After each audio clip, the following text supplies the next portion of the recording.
Bonjour à tous, bienvenue sur Légende du football FC Barcelone. Malgré le fait que le jeune joueur de 18 ans Alejandro Balde commence à s'imposer dans le 11 du Barça pour le plus grand désespoir de Jordi Alba, Gérard Romero affirme que le Barça devrait tout de même signer Marcos Alonso afin de renforcer ce côté gauche.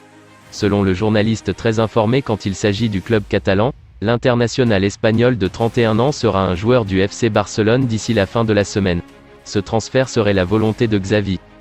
Titularisé au poste de latéral droit, le Français a été replacé en défense centrale après la sortie de Ronald Araujo où il s'est montré plus à son avantage.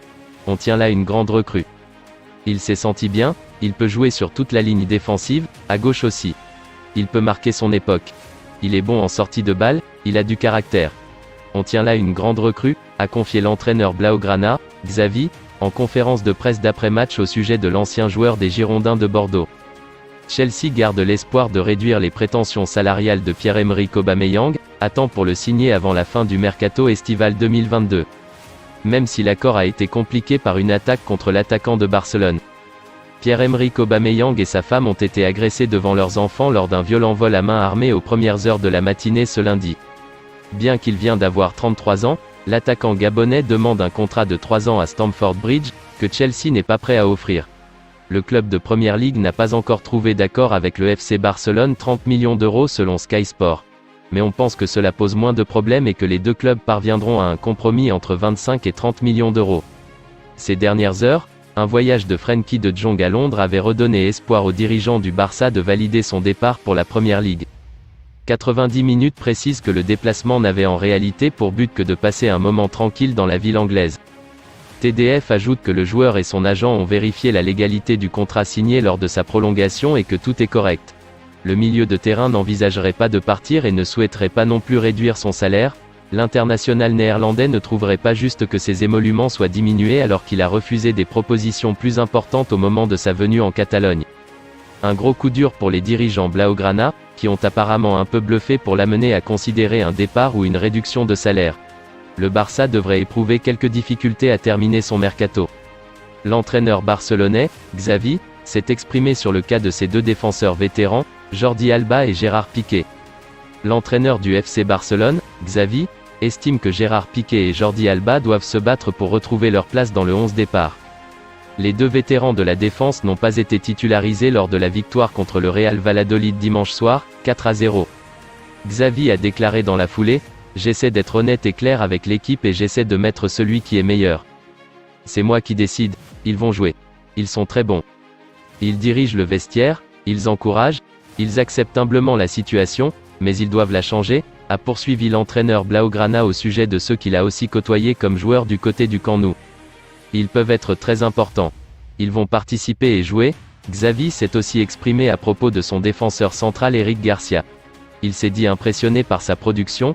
Aujourd'hui, il a fait un grand match. Il est critiqué, c'est le Barça. Pour moi, l'avoir dans l'équipe est une joie. Il pourrait être capitaine à son âge. Il est compétitif. Il donne de la sécurité quand le ballon sort. C'est un point de professionnel. Les deux attaquants vont se livrer une bataille acharnée cette saison pour le titre de meilleur buteur de la Liga. Les deux attaquants ont fait parler la poudre ce week-end, à quelques heures d'intervalle. 4 heures ont séparé les doublés respectifs de Robert Lewandowski contre Valladolid et celui de Benzema contre l'Espagnol Barcelone, comme le relève le quotidien AS dans son édition du jour.